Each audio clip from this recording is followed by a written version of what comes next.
자기가 변화시킬 수 없는 것을 원망치 말고 받아들일 줄 알아야 되는 것입니다.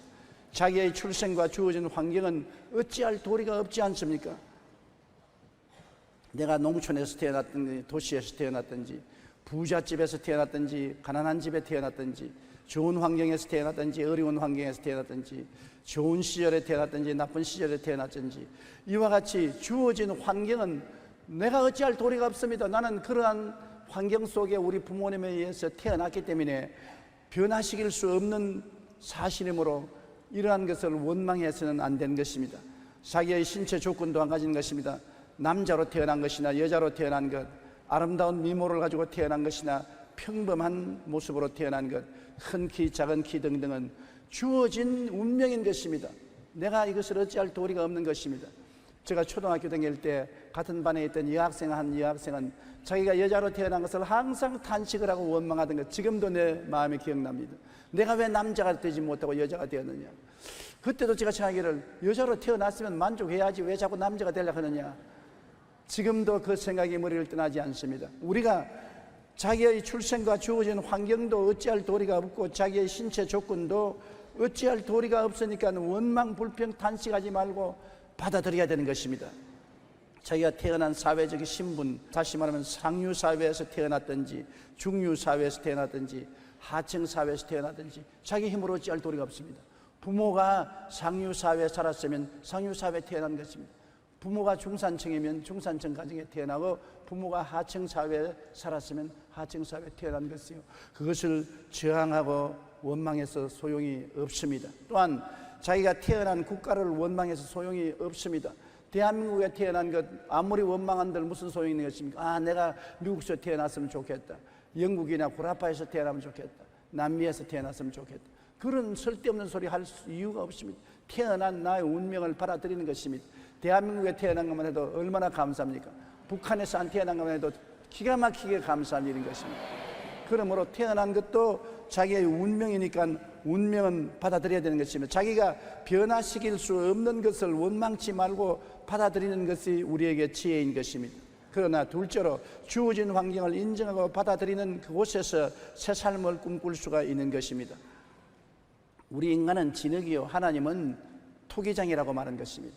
우리 진흙을 가지고 하나님은 훌륭한 토기를 만들 수가 있는 것입니다. 똑같은 진흙이라도 토기장이가 어떠한 그릇을 만드는가에 따라서 장단지도 될 수 있고 화병도 될 수 있고 밥상에 올라가는 아름다운 밥그릇도 될 수 있고 국그릇도 될 수 있는 것입니다. 우리가 우리의 처지를 원망하지 말고 우리 진흙인 우리를 하나님께 맡기고 새로운 삶을 꿈꾸면 하나님이 우리를 새롭게 만들어줄 수 있다는 희망이 있는 것입니다. 이것이 예수 믿는 사람이 안 믿는 사람과 다른 점인 것입니다. 예수 믿는 사람은 운명에 던져지고 절망할 수밖에 없지만 우리는 어떠한 운명에 변화시킬 수 없는 환경에 태어났다 할지라도 하나님이 계심으로 우리의 진흙 같은 인생을 하나님께 맡기면 하나님이 새로운 삶을 줄 수 있다는 꿈을 가질 수 있기 때문에 우리는 행복한 것입니다.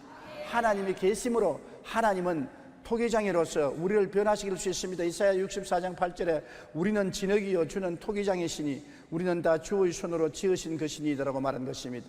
우리가 역사를 통해서 보게 되면 처참한 환경에서 위대한 인물이 많이 태어난 것을 볼 수가 있는 것입니다. 그렇기 때문에 새 삶을 꿈꿀 수 있는 것은 우리가 하나님께 주어진 환경을 내어 맡길 때 그런 기적이 일어날 수 있는 것입니다. 우리는 내가 있는 처지에서 원망과 불평과 탄식하고 부모를 원망하고 세상을 원망하고 나라를 원망하고 자기 운명을 원망하지 말고 있는 그 자리에서 예수님을 구주로 모시고 하나님을 섬기고 그 나라와 그 일을 먼저 구하면 내 힘으로 운명을 거역할 수는 없지만은 하나님이 변화시킬 수가 있는 것입니다. 하나님이 우리 운명을 변화시키는 것입니다. 시편 37편 5절로 6절에 내 길을 야훼께 맡기라.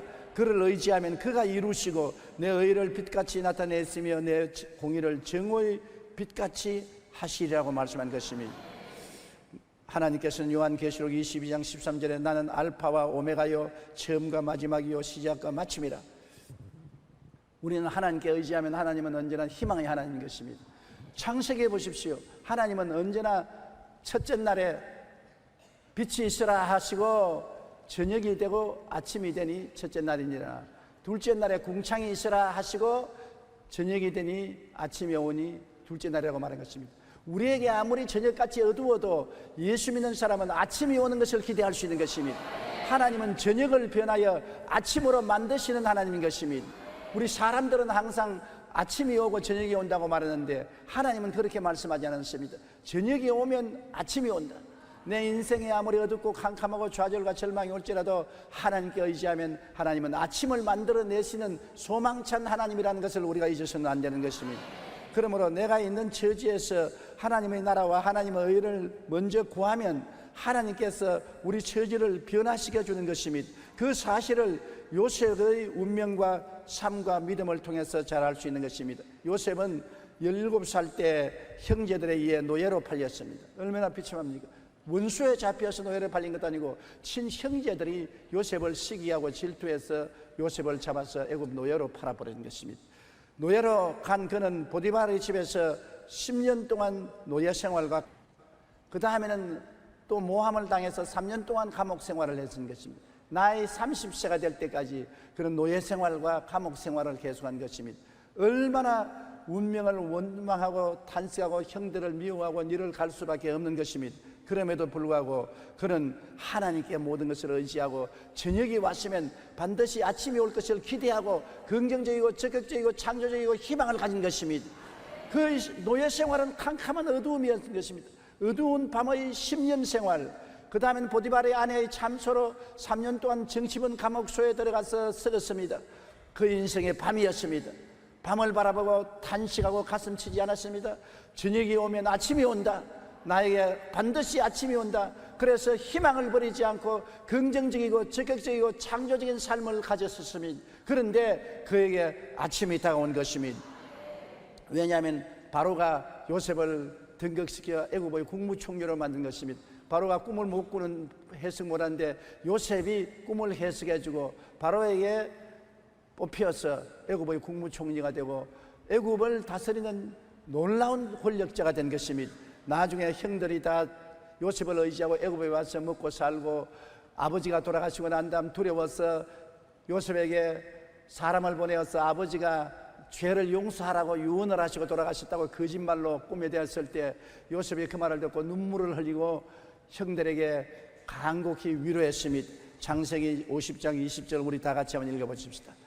당신들은 나를 헤아려 하였으나 하나님은 그것을 선으로 바꾸사 오늘과 같이 많은 백성의 생명을 구원하게 하시려 하셨나니. 형들은 요셉을 헤아리고 하였었습니다. 밤을 갖다 주었습니다. 그러나 하나님은 아침으로 변화시켜버리고 마는 것입니다. 하나님은 오히려 선으로 바꾸신 것입니다. 오늘 여러분의 앞날에 무엇이 캄캄한 밤이 되어 있습니까? 하나님께 의지하면 그것을 아침으로 바꾸는 하나님인 것입니다. 우리에게 절망은 없습니다. 소망으로 바꿉니다. 예수님이 십자가에 못 박여 죽으신 것보다 더 비참한 절망이 어디 있습니까? 그가 무덤에 들어간 지 사흘 만에 하나님은 무덤 문을 열어버리고 부활시켜버리고 마는 것입니다. 어두움은 지나가고 밝은 아침이 다가오게 된 것입니다. 이것이 우리의 신앙인 것입니다. 죽음 뒤에 부활을 항상 꿈꾸는 우리 성도들이 되어야 되는 것입니다. 셋째로 우리 과거는 십자가 밑에서 용서하고 청산할 줄 알아야 되는 것입니다. 과거에 수고하고 무거운 짐을 늘 걸머쥐고 인생을 사는 사람은 비극적인 사람인 것입니다. 과거는 한번 지나가면 다시 돌아오지 않습니다. 과거는 떠나간 물고기 같이 돌아오지 않습니다. 물고기를 손에 잡았다가 물에 놓쳐버리십시오. 헤엄쳐서 도망치고 다시 손으로 돌아오지 않습니다. 과거는 이미 지나간 사건인 것입니다. 내 마음속에 담가놓고 아무리 그것을 가지고 원망하고 불평하고 탄식하고 슬퍼해도 소용이 없는 것입니다. 실체는 지나가버린 것입니다. 내 마음에 남아서 상처를 주고 있는 사람인 것이므로 내 마음에 남아있는 과거를 예수님 십자가 밑에서 용서하고 청산해버려야 되는 것입니다. 이사야 43장 18절에 너희는 이전 일을 기억하지 말며 옛날 일을 생각지 말라고 한 것입니다. 빌립보 3장 13절에도 뒤에 있는 것은 잊어버리고 앞에 있는 것을 잡으려고 표대를 향하여 나아간다고 말한 것입니다. 뒤에 일은 하나님께서도 잊어버리라고 말한 것입니다. 바울 선생도 뒤에 일은 잊어버리고 앞을 향해서 나가라고 말한 것입니다. 뒤의 일은 마음속에 간직하고 있으면 크나큰 걸림돌이 되는 것입니다. 옛날에 너가 나를 이렇게 했지, 옛날에 나를 고통 주게 했지, 나에게 괴로움을 갖다 주었지. 옛날은 지나가 버렸는데 기억만 가지고서 늘 이를 갈고 피를 흘리고 있으면 그것이 나에게 독이 되어 나를 도적질하고 죽이고 멸망시킬 따름인 것입니다. 옛날은 흔쾌하게 잊어버려야 되는 것입니다. 십자가 밑에서 다 청산해버리고 던져버리고 과거를 청산해버리고 나쁜 독을 빼버려야 되는 것입니다. 그리고 과거에 배운 교훈만은 가지고 지혜를 얻기 바랍니다. 과거에 내가 잘못해서 고통을 당했으면 그 과거는 지나가 버렸으니 용서하나 거기에서 지혜로운 교훈을 배워서 다시 똑같은 실수를 안 할 수 있도록 마음속에 작정해야 되는 것입니다. 잠언서 8장 33절에 훈계를 들어서 지혜를 얻으라, 그것을 버리지 말라고 말한 것입니다. 훈계를 들어서 지혜를 얻으면 더 지혜롭게 되고 지혜는 문제를 해결하는 능력을 얻게 되는 것입니다. 과거에 잘못했으면 그것이 훈계가 되어서 다시 그런 것을 하지 않도록 지혜를 얻어야 되는 것입니다. 사람이 죄를 자꾸 짓고 실패하고도 그것을 반복하는 것은 지혜를 얻지 않기 때문에 그런 것입니다. 사람이 지혜를 얻으면 교훈을 받고 새로워질 수가 있는 것입니다. 시편 119편 71절에 고난당한 것이 내게 유익이라, 이로 말미암아 내가 주의 율례들을 배우게 되었나이다. 내가 고난당하고 난 다음에, 깨닫고 난 다음에 하나님의 법을 배워서 다시는 고난 안 당한 길을 걸어가야만 하는 것입니다. 옛날 일을 자꾸 반복하는 것은 어리석은 일인 것입니다. 과거는 청산하되 과거에서 배운 교훈은 마음속에 간직해야 되는 것입니다. 부정적인 과거의 기억을 마음속에 간직하고 있으면 굉장히 고통스럽습니다. 과거의 죄를 늘 마음속에 기억하고 죄 때문에 탄식하고 과거에 당한 고통에 늘 피를 흘리고 과거의 실패를 원망하고 탄식하고 가슴을 치고 과거에 일어났던 여러 가지 학대를 생각하고 분노를 품고 있으면 나만 괴로웠지 과거는 이미 지나가 버렸는데 내게 아무런 도움을 줄 수가 없는 것입니다. 요한 1장 7절과 9절에 보면 그 아들 예수의 피가 우리를 모든 죄에서 깨끗하게 하실 것이요 만일 우리가 우리 죄를 자백하면 그는 미쁘시고 이루사 우리 죄를 사하시며 우리를 모든 불의에서 깨끗하게 하실 것이다. 우리를 사해 주시고 깨끗하게 해주시는 하나님이 계시기 때문에 과거의 죄도 십자가 앞에서 청산하고 고통도 청산하고 실패도 청산하고 분노도 청산해버려야 되는 것입니다. 여러분, 과거는 이미 지나간 사건이지만은 내 가슴 속에 품고 있으면 그것이 내 마음에 독이 되고 나를 도적질하고 죽이고 멸망시키는 것입니다. 과거를 청산할 수 있는 길은 예수님 십자가에서 회개하고 보혈로 씻는 길밖에는 다른 길이 없는 것입니다. 골로새서 3장 9절로 10절에 옛사람과 그 행위를 벗어버리고 새사람을 입었으니 이는 자기를 창조하신 이의 형상을 따라 지식에까지 새롭게 하심을 입은 자니라. 우리 과거의 행위를 벗어버리고 새사람을 입었었습니다. 주님이 십자가에서 우리 옛사람을 끌어안고 청산해버리고 새사람으로 만들어서 우리에게 선물로 주신 것입니다. 누구든지 그리스도 안에 있으면 새로운 피조물이라, 이전 것은 지나가시니 보라 새 것이 되었도다. 예수님 안에서만 새 사람이 될 수가 있는 것입니다. 그러므로 부정적인 과거의 기억을 정화해야 되는 것입니다. 흑인 사생아로 빈민가에서 태어나 13살 때 성폭행을 당하고 14살에 임신을 하고 20대에는 마약에 빠져 있었던 오프라 윈프리는 누가 보아도 인생의 실패자가 될 수밖에 없었습니다. 오늘 오프라 윈프리라고 말하면 여러분 영어를 아는 세계 속에서는 모르는 사람이 없을 만한 놀라운 토크쇼의 천재인 것입니다. 그런데 그녀는 실패의 위기와 고난을 극복하는 흑인 여성들의 강인한 삶을 다룬 소설을 읽으면서 자신의 약점과 부끄러운 과거를 이겨낼 의지를 길렀습니다. 그리고 더욱 나은 미래의 삶을 위해 간절히 기도하며 하나님께 구했습니다. 그리고 마침내 토크쇼의 프리마돈나로 추앙받으며 배우로서 영화와 텔레비전 프로그램 제작자로서 자선가로서 그리고 사업가로서 실패를 극복한 산 증인으로 서게 된 것입니다. 미국의 경제 전문지 포브스는 지난 1년간 미국 TV 방송 진행자 중에서 최고로 많은 돈을 버는 스타로 오프라 윈프리를 꼽았습니다. 그녀는 이렇게 말했습니다. 당신의 상처를 지혜로 바꾸라. 오프라 윈프리가 자기의 과거의 상처를 가슴에 품고 있었다면 결코 일어날 수 없습니다. 그러나 예수님 십자가에서 그 상처를 다 청산하고 자기를 성폭행하고 어린 소녀의 임신을 시키고 버린 남자를 용서하고 재기할 수 있는 꿈을 꾸었기 때문에 그는 오늘날 세계적인 인물이 된 것입니다. 실패는 모든 것의 끝이 아니라 새로운 지혜를 열어주는 기회가 되는 것입니다. 우리는 부정적인 과거의 기억을 청산하고 과거에 배운 교훈에서 지혜를 얻어서 새 출발하는 우리가 되어야 될 것인 것입니다. 넷째로, 더 나은 내일에 대한 꿈과 믿음을 우리는 마음속에 가져야 되는 것입니다. 환경은 변하지 않았더라도 꿈과 믿음은 가질 수가 있는 것입니다. 꿈과 믿음이란 내 마음속에 가지는 것이지 다른 사람이 갖다 주는 것이 아닌 것입니다. 과거와 현재에 대한 운명은 저항할수록 나를 더 붙잡습니다. 과거를 원망하고 불평하고 현재의 환경을 탄식하고 가슴을 치면 칠수록 더 부정적인 마음이 다가오고 더 고통이 다가오는 것입니다. 과거에 저항하지 말고 과거를 용서해 버리십시오. 현재에 원망 불평하지 말고 하나님께 내어 맡겨 버리십시오. 여러분은 내일을 향해서 살아야만 되는 것입니다. 운명을 바꾸시는 하나님을 바라보아야 되는 것입니다. 잠언서 3장 5절로 6절에 너는 마음을 다하여 야훼를 신뢰하고 내 명철을 의지하지 말라. 너는 범사의 그를 인정하라. 그리하면 내 길을 지도하시리라. 하나님이 우리의 과거를 청산하고 현재를 변화시켜 서 새로운 세계를 만들어줄 토기장으로서 우리와 함께 계신다는 것을 잊어서는 안 되는 것입니다.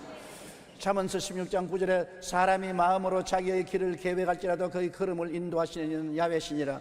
하나님이 우리의 걸음을 인도하시기 때문에 하나님께 우리가 맡기면 하나님께서 우리를 붙들어 주시는 것입니다.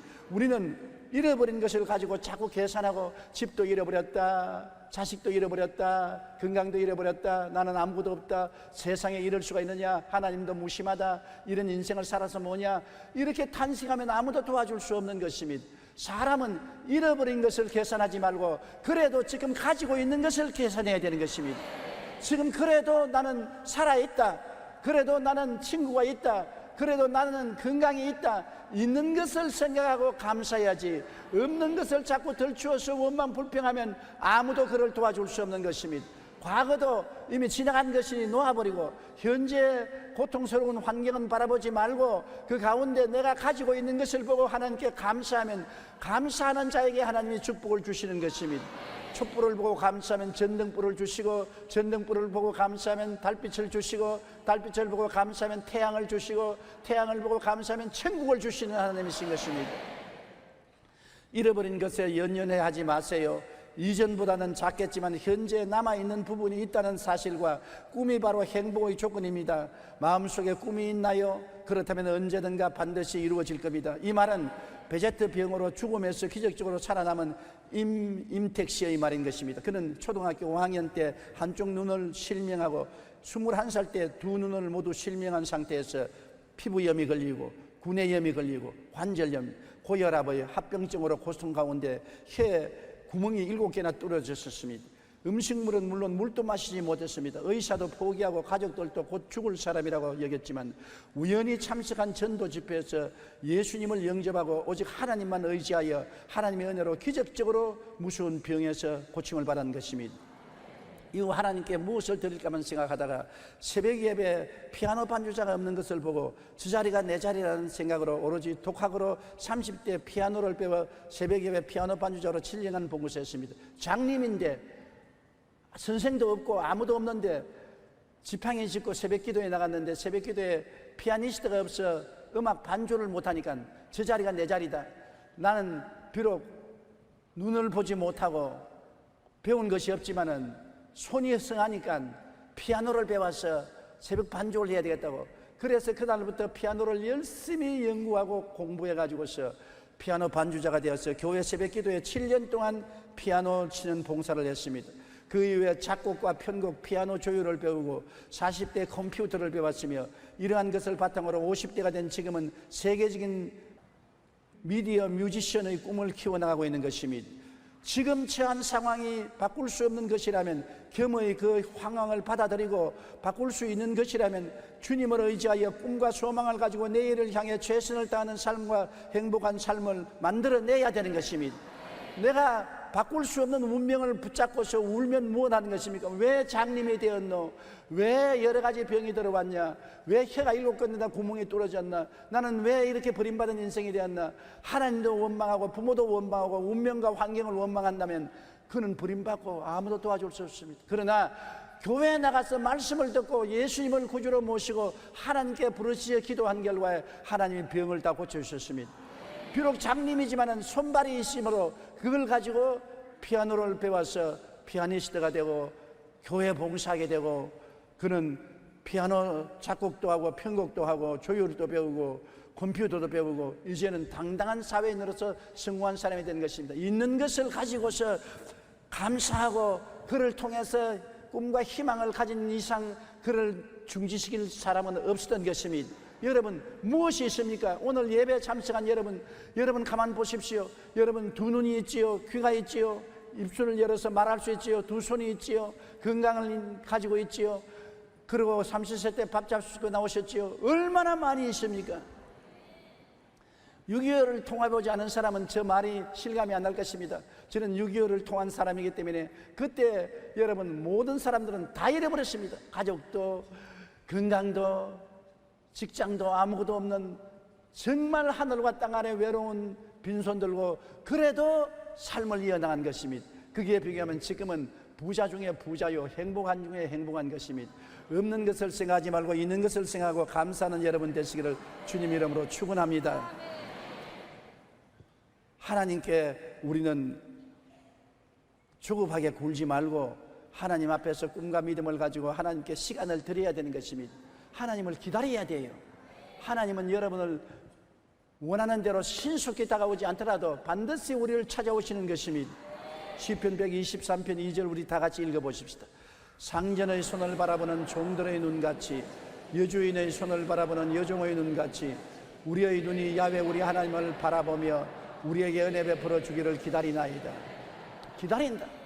종이 상전의 손을 바라보고 여종이 여주인의 손을 바라보고 무엇을 시킬지 기다리는 것처럼 우리도 하나님을 바라보고 기다리면 하나님이 우리를 도와주신다는 것입니다. 아브라함은 85세에 하나님께 아들을 달라고 기도하고 난 다음에 하나님이 아들을 주겠다고 약속을 하셨는데 90살이 되고 95살이 되고 100살이 될 때까지 15년을 기다려서 아들 이삭을 얻은 것입니다. 85세에 약속받은 것 15년 동안 그는 낙심하지 않고 기다린 결과에 아들을 얻은 것입니다. 야곱은 외삼촌 집에서 20년 처가살이 하면서 하나님의 축복을 기다렸다가 20년 만에 하나님의 큰 은총과 복을 받게 된 것입니다. 모세는 40년 동안 광야에서 기다린 것입니다. 그래서 40대 이루지 못한 꿈을 80에 하나님이 이루어 주셔서 이스라엘 백성을 애굽에서 해방시킬 수가 있은 것입니다. 그러므로 여러분 우리는 결코 우리 인간의 생각대로 하나님이 늦게 오신다고 탄식하지 말고 기다려야 되는 것입니다. 한 건물의 입구에서 꽃을 파는 할머니가 있었습니다. 할머니 얼굴에는 주름이 많고 옷차림도 흐름했습니다. 그러나 늘 밝은 표정으로 주위 사람들을 즐겁게 해주었던 것입니다. 한 번은 건물의 주인이 지나가다가 할머니에게 물었습니다. 할머니 늘 좋은 일이 있는가 봐요. 늘 얼굴에 웃음을 잃지 않고 있으니 참 놀라운 일입니다. 그러자 할머니가 대답했습니다. 제 걱정은요 트럭에 담으면 100대도 넘을 것입니다. 그러면 어떻게 그런 밝은 얼굴을 가지고서 삽니까? 무슨 특별한 비결이 있나요? 할머니는 그에게 행복한 삶의 비결을 들려주었습니다. 내게 특별한 비결이 하나 있어요. 저는 고통이 닥쳐오면 예수님께서 무덤에 머물러 계셨던 사흘을 생각하면서 사흘 동안 견디자. 나흘째가 되면 좋은 일이 다가올 것이다. 그래서 내게 슬픔과 고통이 다가오면 나는 예수님 사흘 동안 무덤에 있는 캄캄한 밤을 생각하고 사흘을 기다린 것입니다. 나흘이 되면 상태가 달라지고 생각이 달라지게 되는 것입니다. 사흘 뒤에는 어김없이 새로운 해가 뜬다고 말하는 것입니다. 우리는 고통에 처할 때 십자가의 사랑을 생각하고 낙심하거나 좌절하지 말아야 할 것입니다. 할머니처럼 사흘만 인내하면 대부분의 문제는 자연히 해결되고 더 나은 내일을 향한 용기와 희망이 생겨나는 것을 체험할 수가 있는 것입니다. 그렇기 때문에 너무 서둘지 말고 우리는 인내를 가지고 하나님이 우리를 도와줄 것을 기다려야 되는 것입니다.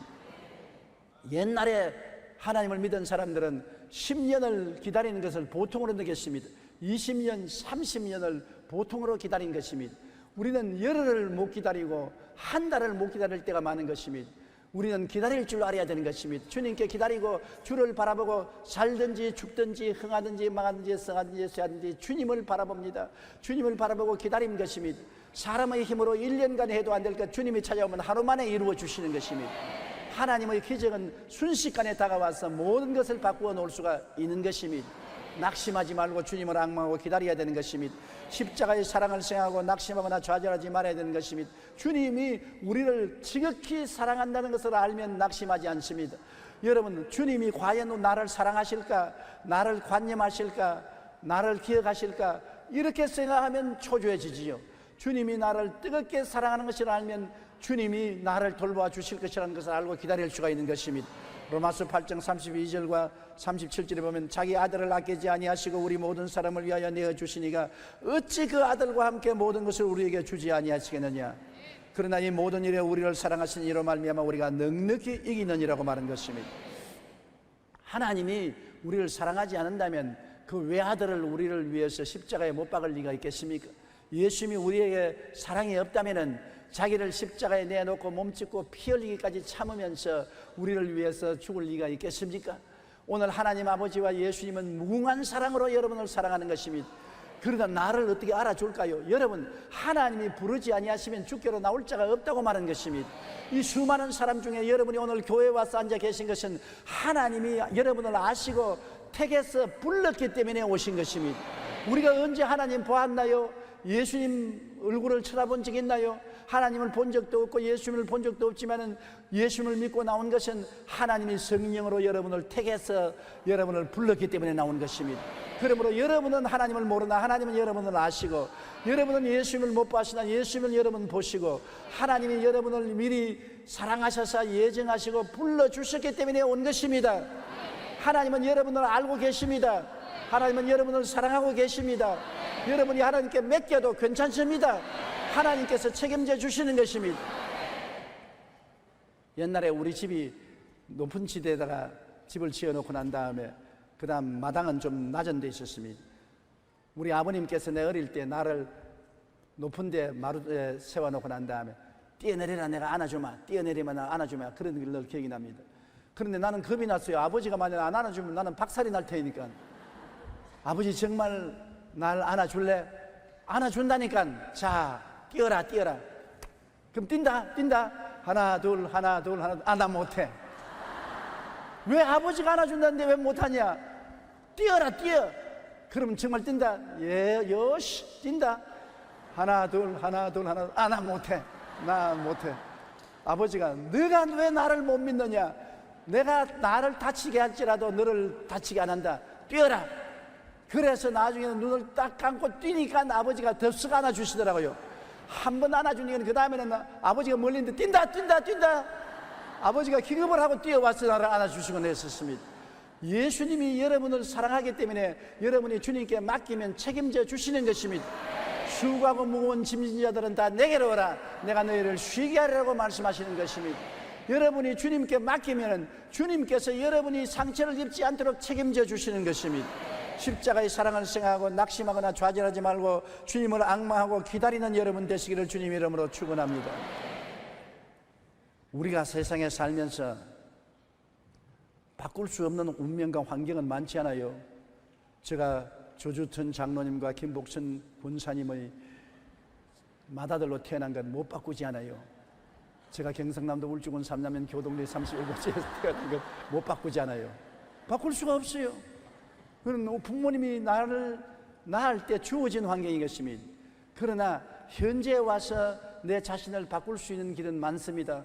저는 7살에 폐병에 걸려서 쓰러지고 난 이후에 그 다음 고향을 떠나서 20살에 서울로 올라와서 내 인생이 많이 바꾸어졌습니다. 우리 부모님이 주어진 그 환경에서 많이 바꾸어진 것은 내 몸으로 못 바꿀지라도 마음으로 바꿀 수가 있었기 때문인 것입니다. 지킬 만한 것보다 내 마음을 지켜라. 생명의 근원이 이에서 나느니라. 몸으로 환경으로 못 바꾼 것은 마음으로 바꾸면 바꾸어질 수가 있는 것입니다. 여러분, 내가 바꿀 수 있는 것은 마음으로 바꿀 수가 있는 것입니다. 돈이 없이도 바꿀 수 있는 것입니다. 좋은 환경이 없이도 바꿀 수가 있는 것입니다. 좋은 부모가 없이도 내가 마음으로 내 운명을 바꿀 수가 있는 것입니다. 생각을 긍정적으로 바꾸십시오. 로마서 8장 28절에 하나님을 사랑하는 자 곧 그 뜻대로 부르심을 입은 자들에게는 모든 것이 합력하여 선을 이룬다고 말한 것입니다. 마음으로 긍정적이고 적극적이고 창조적으로 바꾸십시오. 마음이 늘 부정적이고 원망하고 불평하면 운명은 바꾸어지지 않습니다. 지킬 만한 것보다 내 마음을 지켜라. 생명의 근원이 이에서 나온 것입니다. 마음을 주님을 의지하고 긍정적이고 적극적이고 창조적으로 바꾸고 좋은 일이 일어날 것을 기대하고 희망찬 마음으로 만들어야 되는 것입니다. 마음의 희망을 버린 사람은 자기 운명을 바꿀 수가 없는 것입니다. 환경이 아무리 어둡고 캄캄하고 좌절되고 절망될지라도 마음의 희망을 가져야 되는 것입니다. 희망의 불길을 끄지 말고 희망의 생각으로 가득 채워놓은 것입니다. 예수 그리스도의 십자가를 바라보면 희망을 가질 수가 있는 것입니다. 죄인은 용서받는 의인이 될 희망이 있고, 세상에 묶인 사람은 거룩하고 성령 충만한 사람이 될 희망이 있고, 병든 사람은 치료받을 희망이 있고, 저주받은 사람은 아브라함의 복과 형통을 받을 희망이 있고, 죽는 사람은 천국 영생을 얻을 희망이 있는 것입니다. 영혼이 잘됨같이 범사에 잘되며 강건하고 생명을 얻되 넘치게 얻을 희망을 가질 수가 있는 것입니다. 희망이 놀라운 것입니다. 희망을 저버린 사람은 하나님도 도와줄 수 없습니다. 하물며 세상이 어떻게 도와줄 수 있는 것입니까? 그러므로 생각을 긍정적으로 희망차게 가져야 그 사람은 운명을 바꿀 수가 있는 것입니다. 내 주어진 환경은 내가 아무리 바꾸려도 바꿀 수가 없을 때가 많습니다. 그러나 마음의 꿈과 희망은 내가 바꿀 수가 있는 것입니다. 그리고 마음속에 꿈을 품어야 되는 것입니다. 시편 81편 10절에 내 입을 크게 열라 내가 채우리라. 입을 여는 것은 내가 할 수 있는 것입니다. 채우는 것은 내가 못해도 입을 여는 것은 내가 할 수 있는 것입니다. 내가 입을 열면 채우는 것은 하나님이 채워주시는 것입니다. 그렇기 때문에 구체적인 꿈을 가져야만 되는 것입니다. 여러분, 진 랜드럼이 쓴 신화가 된 사람들은 세계적인 농구선수 월마르 루돌프나 신이 내린 축구 천재라는 말을 듣는 페레나 나비처럼 날아서 벌처럼 쏜다는 권투의 모하메드 알리 등 세계적인 슈퍼스타 운동선수들을 소개합니다. 저자는 이들이 성공한 이유가 무엇인지를 찾고자 했습니다. 다른 사람들에 비해 신체적인 우월성을 타고난 것인지 밝히기 위해 이들을 운동신경, 점프력, 근육의 힘, 반사신경 등을 평가해봤지만 결과는 오히려 허무했다고 설명했습니다. 그리고 이들이 특별함은 신체적인 조건이 아니라 정신력으로 이들의 공통점은 확고한 꿈을 가지고 그 꿈을 이루기 위해 가슴속에 끓어오르는 열정을 품고 있었다는 것입니다. 이것이 달랐어요.